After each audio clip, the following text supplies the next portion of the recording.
ज्योति बेटा आजा, बस निकल जानी है। हाँ माँ।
आता हूँ बाबूजी। संभाल के चलाना नितिन पुत्र।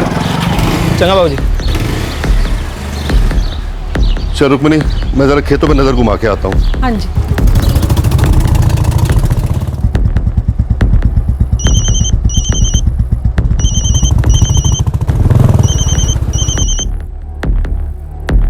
हेलो,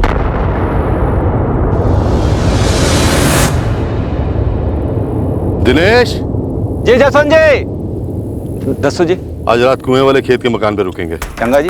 काम खत्म करते निकलते हैं तो यारा मिलने के वास्ते।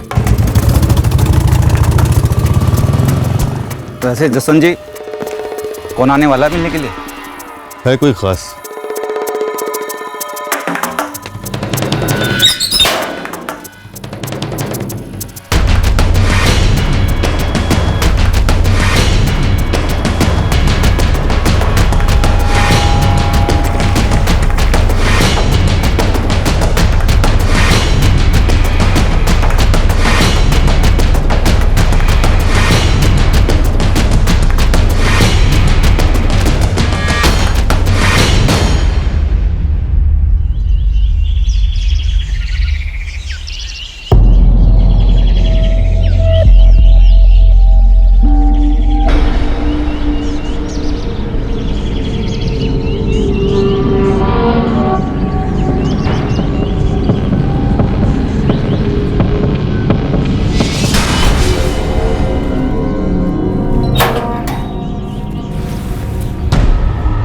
जसवंत जी।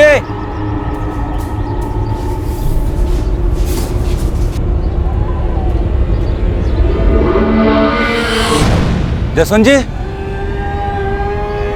जसवंत जी।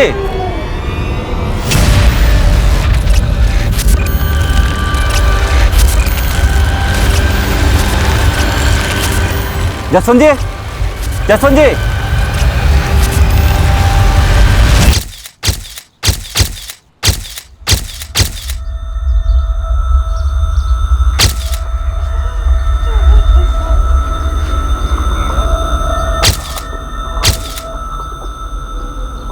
कल शाम को बाबूजी ने बीजी को कहा था कि वो यहाँ खेत वाले मकान में रुकेंगे रात को। आपके बाबूजी अक्सर इस मकान में रुकते थे? बस जी कोई काम होता था या कोई मिलने वाले ने आना होता था।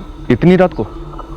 किस काम से? किसी को कोई फसल वसल की बात करनी होती थी तो। या फिर पीना शीना होता तो? नहीं जी, बाबूजी तो शराब को टच भी नहीं करते थे जी। जसवंत जी का दोस्त और खेत संभालने वाला ये दिनेश मौर्य, इसे देखकर तो ऐसा लग रहा है इसने रात को जम के पी रखी थी। सर जी वही बात मेरी समझ में नहीं आ रही है जी कि दिनेश जी भी कुछ बोल नहीं पा रहे हैं कि क्या हुआ, कब हुआ और कैसे हुआ।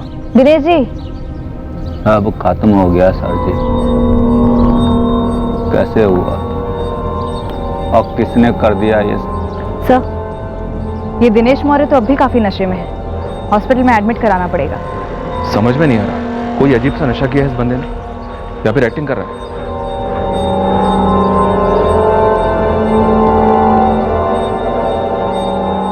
विक्टिम के हाथ पैर बांधे गए थे, बॉडी पर जख्मों के निशान हैं। पहले टॉर्चर किया गया, उसके बाद गला काटा गया। हाथ पैर बांधे गए पर मुंह नहीं बांधा गया। टॉर्चर के दौरान विक्टिम चिल्लाया तो होगा? बिल्कुल चिल्लाया होगा। शायद कातिल को किसी के सुनने का डर ही नहीं था। जहां पे मर्डर हुआ वो मकान खेतों के बीचे बीच है, दूर दूर तक और कोई दूसरा मकान नहीं। और विक्टिम के साथ जो दूसरा बंदा था दिनेश मौर्य, वो काफी नशे में है। ब्लड सैंपल से ही पता चलेगा कि ऐसा क्या नशा किया था। मौत का वक्त तकरीबन 13 घंटे पहले, यानी कल 29 सितंबर रात 8 से 8:30 के बीच। 61 साल के थे जसवंत जी। एक बुजुर्ग को इतना टॉर्चर करके क्यों मारा गया होगा? बीजी, बाबूजी से मिलने कौन आया था बीजी? वो मुझे कहाँ कुछ बताते थे, और ये दिनेश को भी क्या हो गया है?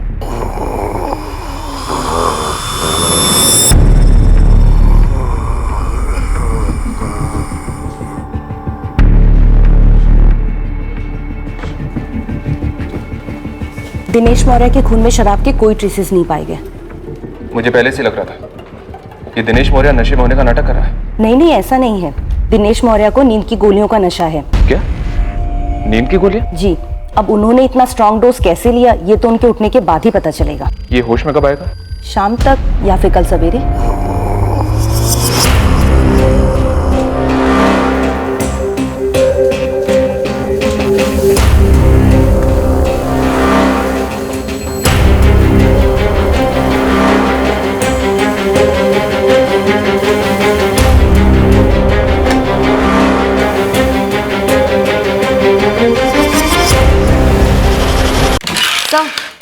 जसवंत सिंह के खून से न तो नींद की गोलियों के ट्रेसेस मिले हैं और न ही शराब के।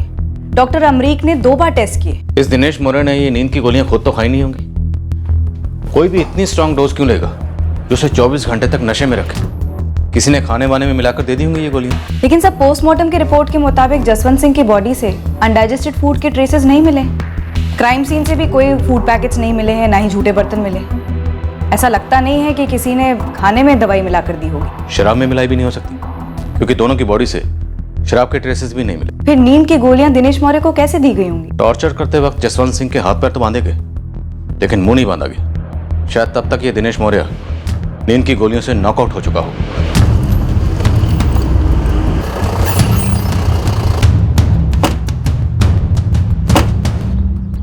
जी 2 लोग आए थे, एक बंदा एक औरत, मोटरसाइकिल पर। जसवंत जी को मिलने आए थे? हाँ जी। दिनेश जी, नाम क्या था उनका? पता नहीं पुत्र, हमारे बाबूजी बोले खास बंदे हैं बस।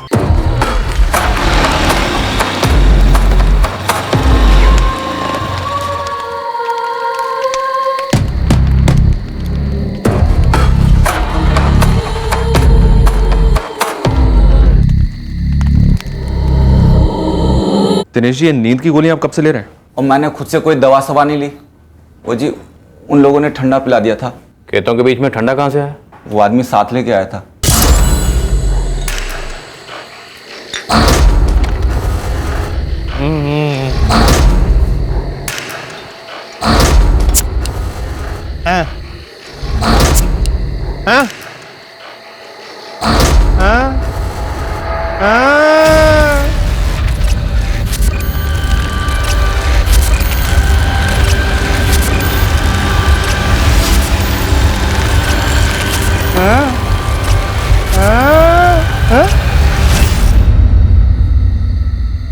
याद ही नहीं जी कब कैसे आंख लग गई।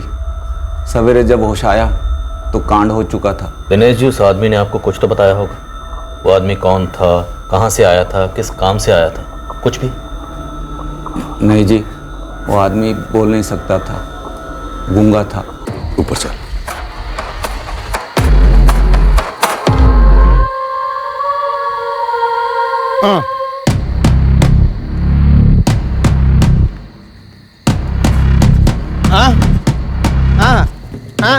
हाँ जी बैठो बैठो। वो लोग कौन थे, क्या करने आए थे? बाबूजी ने कुछ भी नहीं बताया आपको? ना पुत्र, जसवंत जी ने कुछ नहीं बताया। मैं सामने से कैसे पूछता? वो औरत के साथ सीधा छत पे चले गए। नहीं जी, कैसे पहले भी खेतों पर ऐसे औरतें आती रहीं? सर आप ये क्या पूछ रहे हैं? बोले दिनेश जी कि उस मकान पर इससे पहले भी औरतें आई हैं? मेरे सामने पहली बार हुआ। सर आप लोग गलत मतलब निकाल रहे हैं सर। नितिन, जो कुछ हुआ वही जानने की कोशिश कर रहे हैं, कोई कैरेक्टर सर्टिफिकेट नहीं लिख रहे हैं। जसवंत जी अब नहीं रहे तो कुछ भी छुपाने का कोई मतलब नहीं। बताइए दिनेश, क्या वो औरत वेश्या थी और वो जो बंदा उसके साथ आया था उसका दलाल था? सर नितिन, जसवंत जी आपको भी अपने साथ लेकर गए, ये पहली बार तो नहीं हो सकता। जी काम के सिलसिले में कई बार वहां जाते, कई बार रात को रुक भी जाते। लेकिन ये पहली बार हुआ कि जब कोई आदमी किसी औरत को लेके आया, वो उस औरत को लेकर सीधा छत पे चले गए, कोई बात ही नहीं हुई। सर ये दिनेश जी बकवास कर रहे हैं, मनगढ़ंत कहानी बना रहे हैं। ना पुत्र, जो हुआ वो बता रहा हूँ, और नमक खाया तुम्हारा, झूठ नहीं बोलूंगा। दिनेश जी, वो गूंगा आदमी और उसके साथ जो औरत थी, क्या आप उन दोनों का हुलिया बता सकते हैं हमें? हाँ जी, उस आदमी का हुलिया अभी बता देता हूँ। वो मेरे सामने ही बैठा था, पर वो औरत यूं आई और यूं छत पे चली गई। सर जी, उसने सर पे पल्लू डाला हुआ था, रात भी बहुत थी, ठीक से चेहरा दिमाग में बैठा ही नहीं।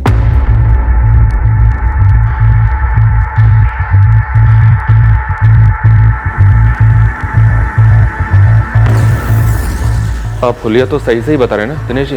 मैं गलत हुलिया क्यों बताऊंगा जी? जो देखा था वही बता रहा हूँ। उस गूंगे आदमी के बारे में दिनेश ने बताया, हो सकता है वो ना बोलने की एक्टिंग कर रहा हो और उस औरत का जसवंत को टॉर्चर करने के लिए इस्तेमाल हुआ। सर, शायद जसवंत सिंह को हाथ पैर बंधाने का शौक रहा होगा और उस औरत ने भी हाँ में हाँ मिला दी होगी। इसी बीच नीचे उस आदमी ने दवा पिलाकर दिनेश मौर्य को सुला दिया होगा और ऊपर चला आया होगा कत्ल करने के लिए।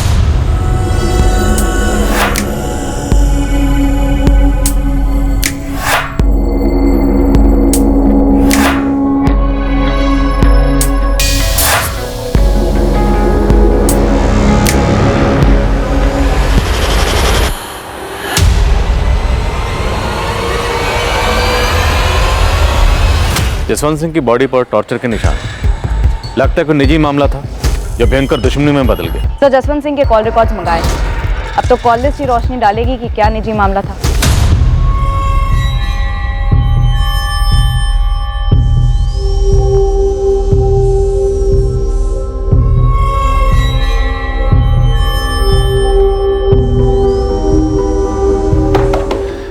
भाई साहब, मेरा बिल बना दीजिए, मुझे जाना है।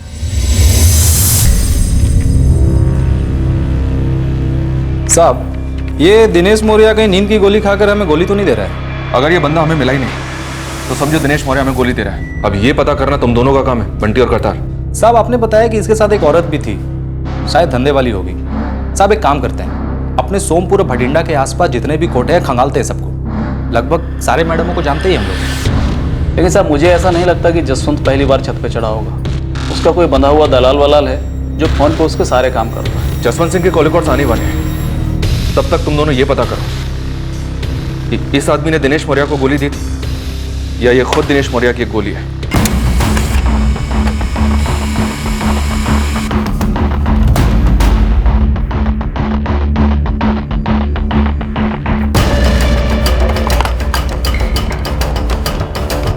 The number you have called is currently switched off.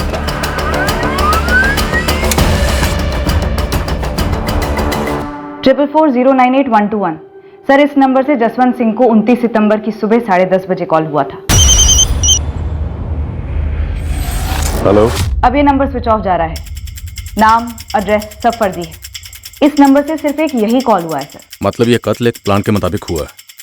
सुबह फोन पर मिलना तय हुआ होगा और फोन करने वाले को इस कुएं वाले मकान के बारे में पहले से पता होगा। सर, दिनेश मौर्य ने जिस आदमी का स्केच बनवाया था वो आदमी असली है? बंदा हाथ लगा? नहीं सर, लेकिन जसवंत की बेटी अर्चना राणा ने उसे पहचान लिया। कौन है? सर, ये अर्चना नूतन कला में रहती है। उसने बताया कि कत्ल की सुबह ये आदमी उसे उसके गांव में मिला था और उसने अपना नाम दीपक काबरा बताया था। जी जी जी, यही है वो, और इसे अपना नाम दीपक काबरा ही बताया था। आप जानती हैं इसे? ये आपके गांव का है? नहीं जी, जिस रात को मेरे बाबूजी को मारा गया, उसी सुबह जब मैं अपनी बेटियों को स्कूल छोड़कर घर वापस लौटी तो ये घर पे धमक गया था।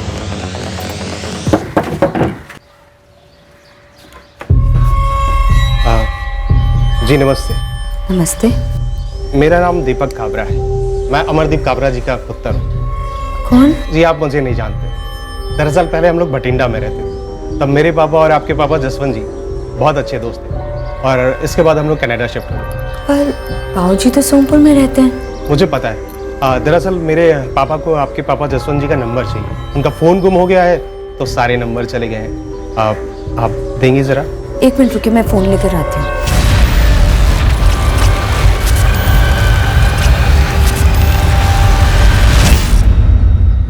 पता नहीं मैंने इसे नंबर क्यों दे दिया। इसे तो ये भी नहीं पता था कि बाबूजी रहते कहाँ हैं। पर अर्चना जी, इसके पास आपका एड्रेस कहाँ से है?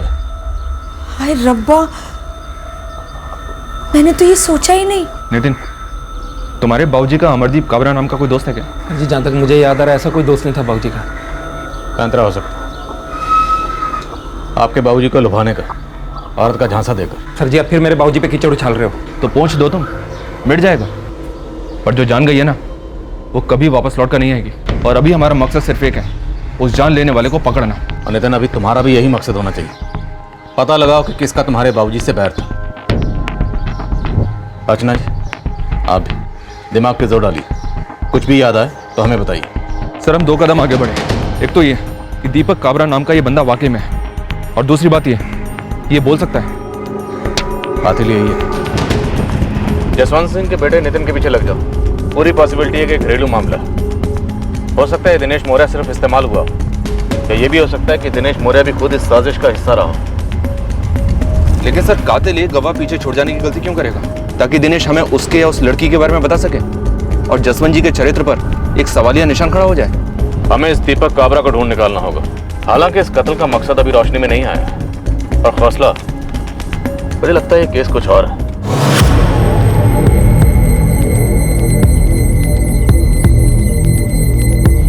नितिन, नितिन, उस आदमी को मेरा एड्रेस कैसे पता चला होगा?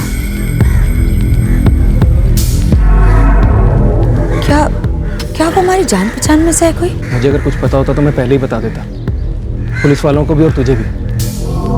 मुझे भी उतना ही पता है जितना कि तुम सब लोगों को।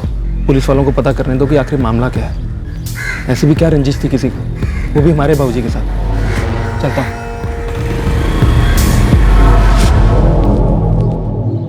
मर्डर की सजा काट रहा था, पैरोल पे बाहर था, पक्का? मैडम जी खबर लोहे की तरह एकदम पक्की है। इस दीपक काबरा का असली नाम सचिन वर्मा है। देहरादून जिला जेल से अभी 2 महीना पहले पैरोल पे बाहर आया है। आप रिकॉर्ड मंगाइए ना देहरादून से।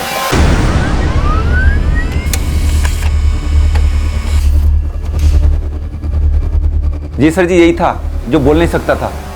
ये सचिन वर्मा सिर्फ इस कत्ल को करने के लिए पैरोल पर बाहर आया होगा, या पैरोल पर बाहर आते ही इसकी झोली में एक्सपायरी आ गई। सर ताज्जुब की बात है, जसवंत सिंह की फैमिली को या खेतों पर काम करने वाले किसी को भी जसवंत सिंह के किसी भी झगड़े या बैर के बारे में कुछ नहीं पता। मंगा लो हिस्ट्री, इस हिस्ट्री शीटर सचिन वर्मा की।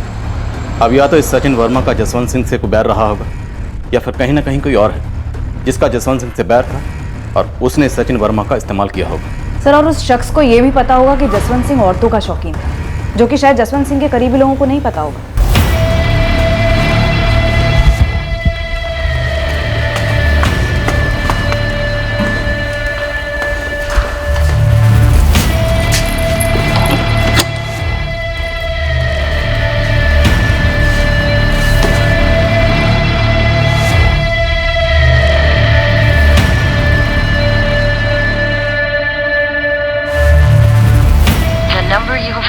Not in service.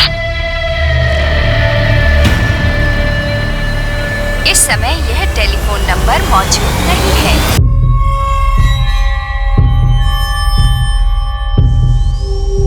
एक सिंगल रूम चाहिए। कितने दिनों के लिए सर? पक्का तो नहीं बता सकता, 3 दिन तो मान के चलो। आधार कार्ड या ड्राइविंग लाइसेंस है आपके पास? पिछले हफ्ते हमने कोर्ट में अर्जी दी है कि सचिन वर्मा को फरार घोषित किया जाए। 2 महीने पहले सचिन वर्मा पैरोल पे छूटा हमारी जेल से। पहले वो हर हफ्ते आकर हाजिरी दिया करता था, और अब वो 2 हफ्ते से गायब है। हिस्ट्री क्या थी मर्डर की? सचिन वर्मा सरायगंज से, वहाँ किसी सुरेश जिंदल नाम के आदमी के मर्डर में कन्विक्ट था। और शायद आपको ये बात सुनकर हैरानी होगी, उस केस में भी एक औरत शामिल थी। कौन थी औरत? ये 2012 की बात है।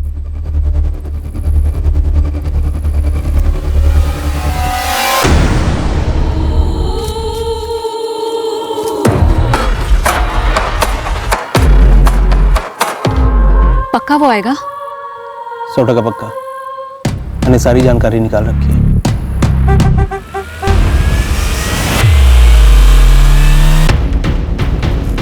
और कोई दिन होता ना तो बोलता 100 साल तक जिएगा। अब 100 सेकंड भी जिए ना तो इसका नसीब।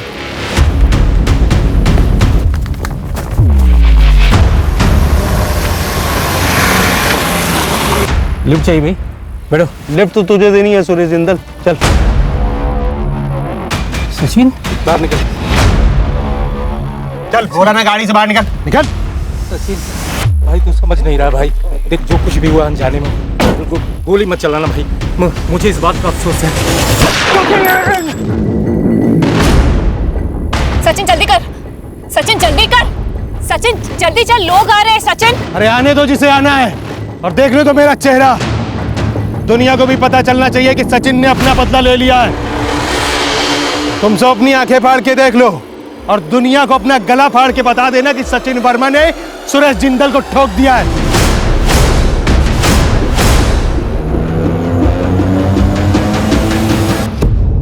सचिन तुरंत पकड़ा गया, पर इन्वेस्टिगेटिव टीम को उस औरत के खिलाफ कोई भी ठोस सबूत नहीं मिला, क्योंकि कोई भी आई विटनेस उस औरत की शिनाख्त नहीं कर पाया। इस औरत की और डिटेल है, क्योंकि हो सकता है ये वही औरत हो जिसकी तलाश हमें है हमारे मर्डर केस में।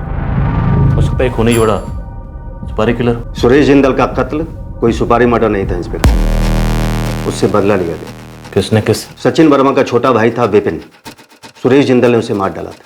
ये कौन से थाने का केस था सर? सरायगंज। जी मैडम, यही है वो आदमी जो बाबूजी का नंबर लेने घर आया था। और मैडम इससे पहले इसको यहाँ कभी देखा भी नहीं था। मैडम एक बात बताइए, आप लोगों के पास उस औरत की तस्वीर क्यों नहीं है? मैं बताता हूँ, क्योंकि ऐसी कोई औरत कभी वहां आई नहीं थी। ये दिनेश जी ये बकवास कर रहे हैं, झूठ बोल रहे हैं ये। दिनेश जी के पीछे हमने लोग लगाए थे, उनके पास झूठ बोलने जैसा कोई कारण निकला नहीं। इनफैक्ट उन्हीं की मदद से बनाए हुए स्केच की वजह से हम इस सचिन वर्मा तक पहुंचे। एक बात आप लोग बताइए, इस सराहीगंज से कोई आपका ताल्लुक है क्या? मैडम अब ये सराहीगंज कहां से आ गया? ये सचिन वर्मा इस सराहीगंज से।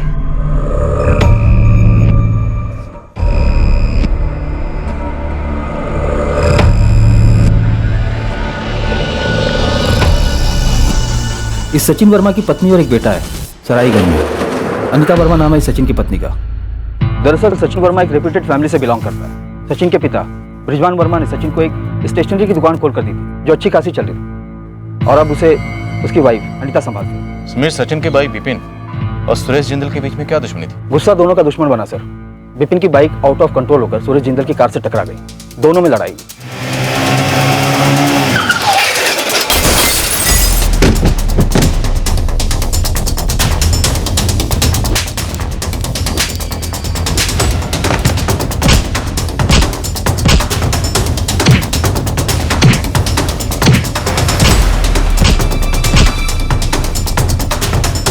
इंटरनल ब्लीडिंग के कारण विपिन की अगले दिन ही मौत हो गई। उसके ठीक 2 हफ्ते बाद सचिन वर्मा यहाँ सराहीगंज आया और उसने सुरेश जिंदल को गोलियों से भून दिया 6 राउंड सीने पर। सचिन वर्मा यहाँ था सराहीगंज में?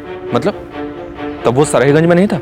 नहीं, काफी अरसे से बाहर ही रहता था वो। औरत कौन थी उसके साथ? हमने उसे भी धर लिया था, पर कोई भी गवाह दावे से नहीं कह सका कि वो शूटआउट के वक्त सचिन के साथ थी, और वो खुद भी कह रही थी कि वो वहाँ थी नहीं। पर वो थी कौन? कोई सिमरन आर्या नाम था उसका। हमने उससे क्वेश्चनिंग भी की, उसकी एक फोटो भी हमारे पास है।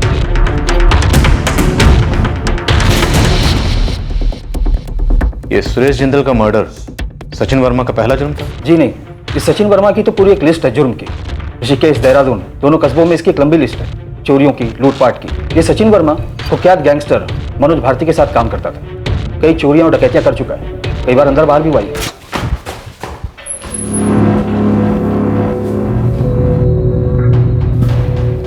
एक ही बार, हमने कुछ किया नहीं है और हमें कुछ पता नहीं है। चाहे कितनी भी पिटाई हो जाए, लेकिन मुंह नहीं खोलना है। हफ्ते भर में जमानत हो जाएगी तेरी। हाँ? और सुन सचिन, तू मेरा खास आदमी है।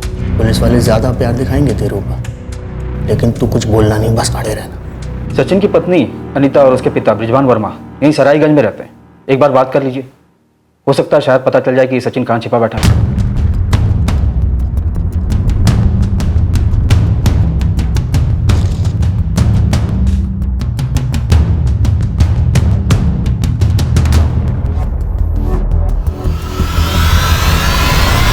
जी मैडम, यही थी वो औरत।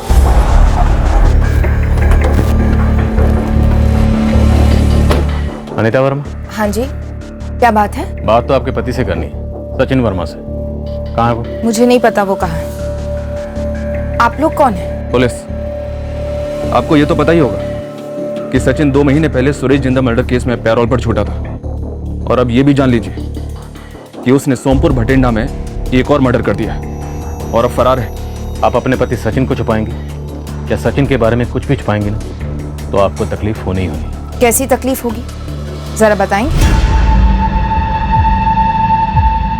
जेल होगी मैडम, और पूरी जिंदगी बर्बाद हो जाएगी। वो तो 8 साल पहले ही हो चुकी थी, जब सचिन मेरा पति मुझे और हमारी बच्ची को छोड़कर फरार हो गया था, हमारी जिंदगी से अचानक गायब हो गया था। तो पिछले 8 सालों में आप अपने पति सचिन वर्मा से कभी नहीं मिले? अगर आपको यकीन नहीं होता तो जाकर बाबूजी से पूछ सकते हैं।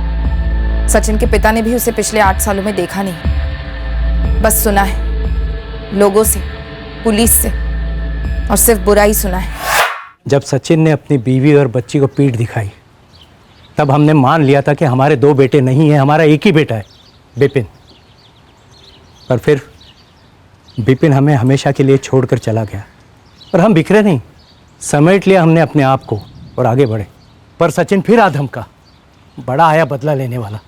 हमने चेहरा तक नहीं देखा उसका कई सालों से। इसे देखा है कभी? सुरेश जिंदल मर्डर केस में शायद यही सचिन के साथ थे, और हमारे यहाँ भी सोमपुर में जो कत्ल हुआ है उसमें भी ये सचिन के साथ थे। ये सचिन के साथ नहीं थी, सचिन इसके साथ था, पूरे लपेटे में था इसके। इंस्पेक्टर साहब, सिमरन औरत नहीं, अजगर है, अजगर। सिमरन यहीं सरायगंज की है? ये कहीं की नहीं है, पहले यहाँ रहा करती थी, अब किसकी है, कहाँ की है, कोई नहीं जानता। यहाँ सरायगंज में घर कहाँ उसका? वो घरों के लिए बनी कहाँ इंस्पेक्टर साहब, वो तो घरों को उजाड़ने के लिए बनी है। पहले खुद के घर को आग लगाई, फिर मेरे बेटे का घर फूंक डाला। उजड़े हुए जले हुए घर में भी कोई तो होगा जो सिमरन को पकड़ने में हमारी मदद कर सके। हाँ, क्यों नहीं है। जैसे हम तिल तिल जी रहे हैं, वैसे ही सिमरन का पति लक्ष्मण आर्या जी रहा है। जाकर देखिए कैसे अच्छे खासे आदमी को निगल कर निचोड़ गई है ये अजगर।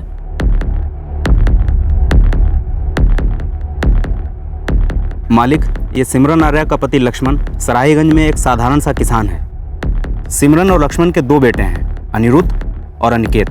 दोनों लक्ष्मण के साथ ही रहते हैं। वैसे 8 सालों से ये सिमरन यहाँ सरायगंज में किसी को नजर नहीं आई है, सिवाय तब जब सुरेश जिंदल का मर्डर हुआ था, तब इस सिमरन का नाम आया था उन लोगों के मुंह से जिन्होंने सुरेश जिंदल का मर्डर लाइव देखा था। बच्चे अगर लक्ष्मण के साथ हैं तो सिमरन बच्चे को मिलने तो आती होगी, ये लक्ष्मण जरूर जानता होगा सिमरन का ठिकाना। पूछ सकते हैं साहब, लेकिन मुझे डाउट है कि लक्ष्मण को सिमरन का मौजूदा ठिकाना पता होगा।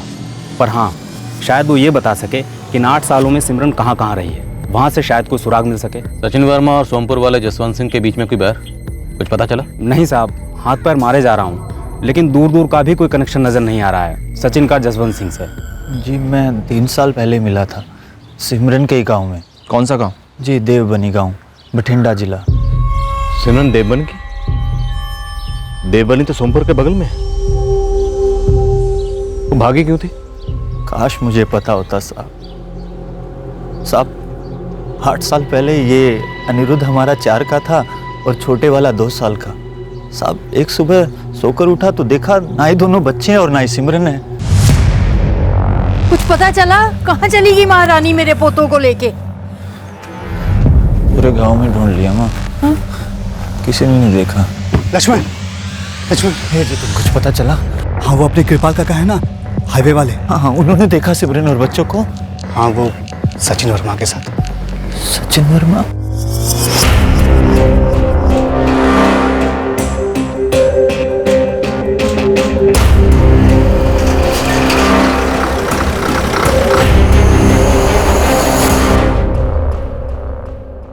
क्यों किया सिमरन ने ऐसा मेरे साथ? इस सोच सोच कर मैं अंदर से टूटने लगा, और इस दुख के घेरे में सिर्फ मैं नहीं था साहब, उस सचिन की पत्नी अनीता भी बिखर गई थी पूरी तरह। कई दिन, हफ्ते, महीने बस एक ही बात सोचता रहा, कहाँ कम पड़ गया मैं? क्यों किया सिमरन ने ऐसा? फिर धीरे धीरे सच को कबूल कर लिया मैंने कि सिमरन हमेशा से ही मुझसे ज्यादा तेज थी, दिखने में भी, पढ़ाई लिखाई में भी, हर तरीके से। दरअसल मैं उसके लायक ही नहीं था साहब। इतनी दूर बठिंडे से जब वो रिश्ता आया ना साहब, तो मुझे तो लगा मेरे भाग्य खुल गए साहब। मैं सिमरन को किसी रानी या परी से कम नहीं समझता था, वो भी अपने आप को किसी रानी से कम नहीं समझती थी। 4 साल की शादी में हमारे बीच कोई बहस नहीं हुई, कोई झगड़ा नहीं हुआ साहब। वो दिन को रात कहती तो मैं रात कहता, बस दिन रात उसी की सेवा में लगा रहता साहब। सिमरन हम सबको छोड़ के उस सचिन वर्मा के साथ भाग गई साहब। फिर धीरे धीरे लोगों की बातें कान पर पड़ी कि कैसे जब मैं खेत में खून पसीना बहा रहा था, सिमरन उस सचिन वर्मा के साथ किसी लॉज में इश्क लड़ा रही थी। देवबनी में कौन कौन रहता है सिमरन का? पूरा परिवार है साहब। हमारे जो ससुर हैं पुरुषोत्तम दहिया जी, वो भी हार चुके हैं सिमरन से। 3 साल पहले 2014 में मैं आखिरी बार मिला था सिमरन से साहब। तब वो सचिन जेल गया था, तो सिमरन ने ही सामने से फ़ोन किया था साहब। 2009 में एक सुबह अचानक चली गई थी बच्चों को लेकर, और अब 5 साल बाद क्यों बुलाया था मुझे कुछ मालूम नहीं था।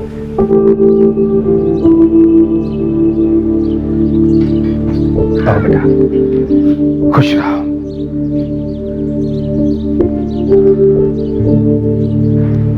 बैठो।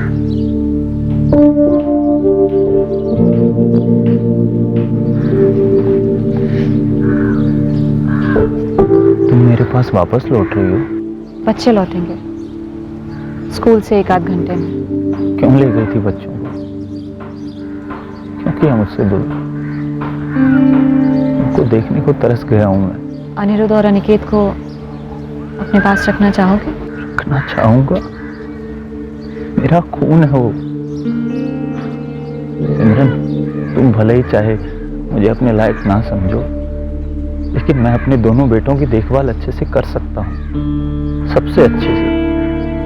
बाप हूं उनका मैं। तो ले जाओ अपने साथ दोनों को।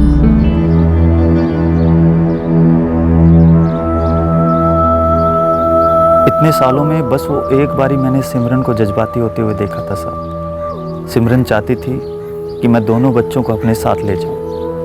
अनिरुद्ध, अनिकेत, जाओ बेटा, तुम दोनों के लिए यही ठीक रहेगा। एक दूसरे का ख्याल रखना, हाँ?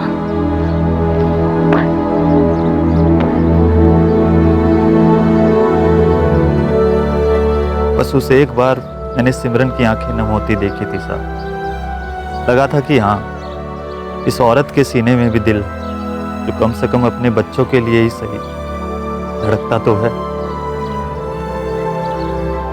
तो आपने पूछा नहीं कि 5 साल बाद सिमरन बच्चों को छोड़कर क्यों जा रही थी? बोली परवरिश मुश्किल हो रही है साहब। मेरे लिए तो यूं समझो उजड़ी जिंदगी में बाहर आ गई। देवबनी में सिमरन के घर पे कौन कौन है? बाप है, छोटी बहन पूजा, उसकी शादी हो चुकी है, कहाँ हुई कुछ नहीं पता। देवबनी के बगल वाले गांव सोमपुर में एक जसवंत सिंह नाम के आदमी का कत्ल हुआ है। पूरी संभावना है कि ये कत्ल सचिन वर्मा ने किया है और सिमरन ने उसका साथ दिया। तुम्हें कुछ अंदाजा है कि क्या दुश्मनी रही होगी? ये सचिन वर्मा तो मेरे गांव का है, इसलिए मैं जानता हूँ साहब। और रही बात सिमरन की, इतने सालों साथ रहने के बाद भी मैं उसको जान ही नहीं पाया साहब। तो इन दोनों की दुश्मनियों के बारे में क्या जानूंगा? अंकल, अंकल, हमारी मम्मी कहाँ है? अंकल, हमारी मम्मी ठीक तो है ना? बेटा अभी नहीं पता आपकी मम्मी कहाँ है, हम ढूंढ रहे हैं, वो जल्दी आ जाएंगी, ठीक है? अंकल, हमें मम्मी के पास जाना है, मम्मी की बहुत याद आ रही है। क्या नाम आपका? अनिकेत। अनिकेत, जब आपकी मम्मी मिलेगी ना, हम बोल देंगे कि अनिकेत आपको बहुत याद कर रहा है, ठीक है? भूलना मत। नहीं बोले।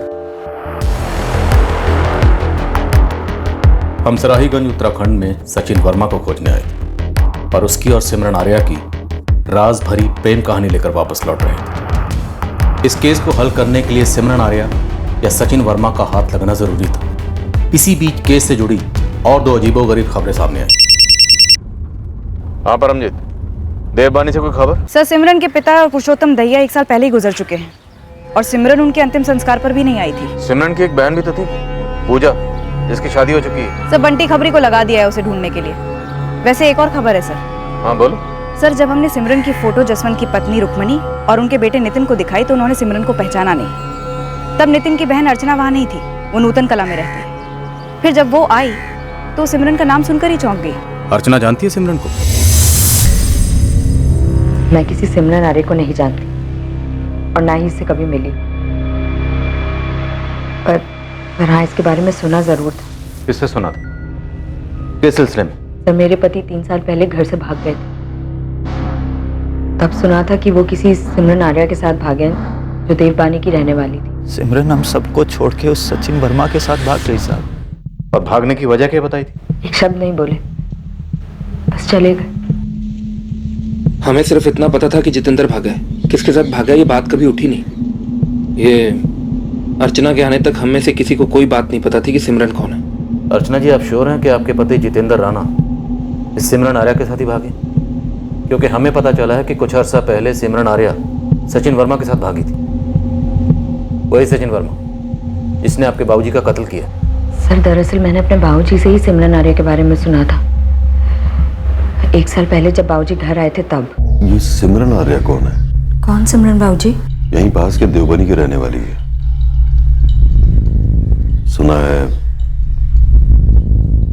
जितेंद्र उसी के साथ भागा है। मैं तो ये नाम पहली बार सुन रही हूँ बाबूजी।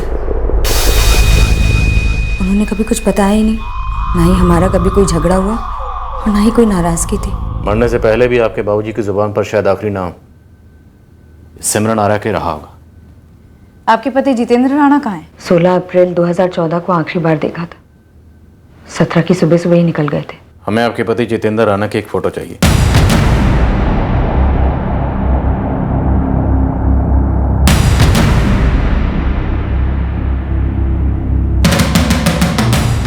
हमें आपके पति जितेंद्र राणा की एक फोटो चाहिए।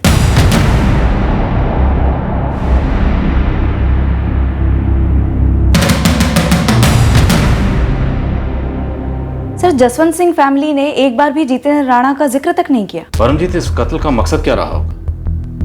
हमने शुरुआत की सचिन वर्मा से। ये एक हिस्ट्री शीट है, खूनी है।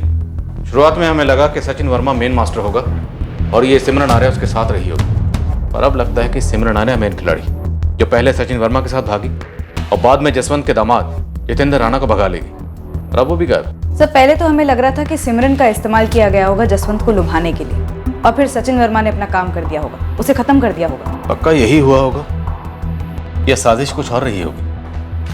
सर, एक खबर मिली है। यहाँ भीषम नगर में सूरज गौर नाम का एक बंदा है जो कि सिमरन का कॉलेज का दोस्त है, और 2 हफ्ते पहले सिमरन इससे मिलने भी आई थी। इस सूरज गौर पर नजर रखी हुई है सर। इस वक्त वो अपने घर पर ही है।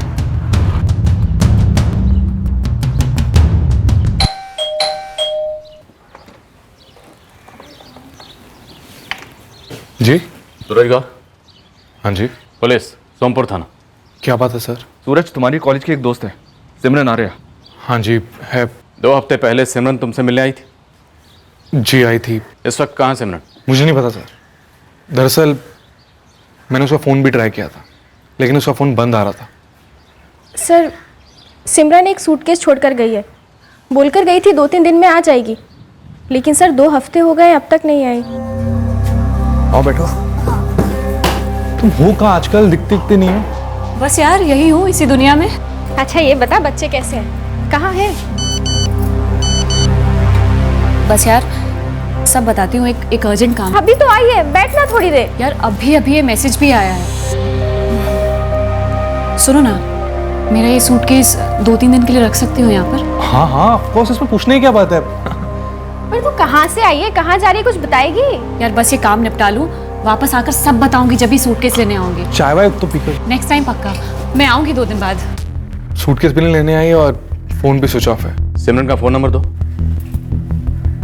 0944745। सब, लेकिन आप सिमरन को ढूंढ क्यों रहे हैं? तुम्हारी दोस्त सिमरन एक कत्ल में शामिल है। सूटकेस कहाँ है? हाँ सर, आइए अंदर।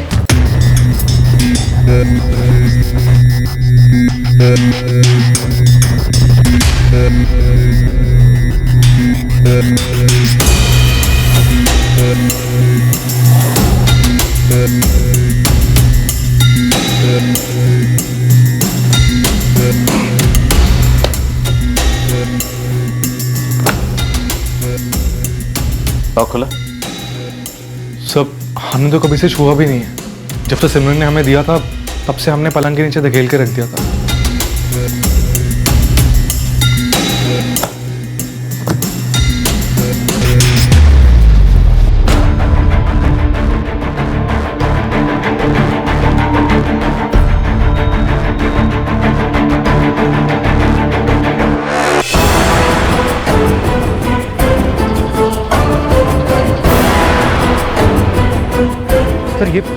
ये तो कोई बॉम्ब लगता है। बॉम्ब स्क्वाड को बुलाओ। जाओ आप लोग बाहर निकलिए।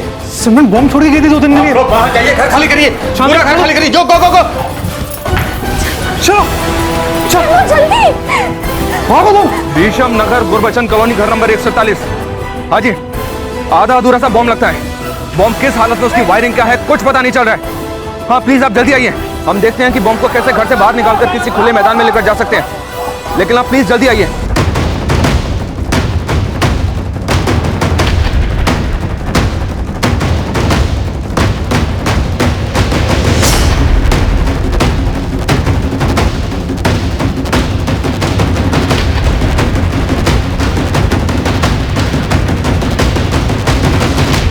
इन्वेस्टिगेशन के इस मुकाम पर हमें कोई आइडिया नहीं था, कोई सुराग नहीं था हमारे पास। हाथ में ऐसा कुछ भी नहीं था जिससे हम ये समझ पाते कि केस दरअसल था क्या। हमें ना तो सचिन वर्मा की कोई खबर थी और ना ही जितेंद्र राणा की, और सिमरन आर्या एक राज में लिपटा हुआ किरदार मालूम हो रही थी। इस केस में बॉम्ब के दाखिले ने इस केस को और सिमरन को और भी रहस्यमय बना दिया था। जसवंत सिंह को मारने का मकसद क्या था, इस बॉम्ब का मकसद क्या था, क्या और भी किसी संगीन जुर्म की साजिश रची गई थी, क्या और जिंदगियां भी खतरे में थी।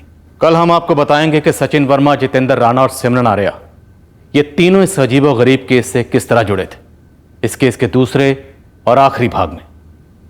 जय हिंद।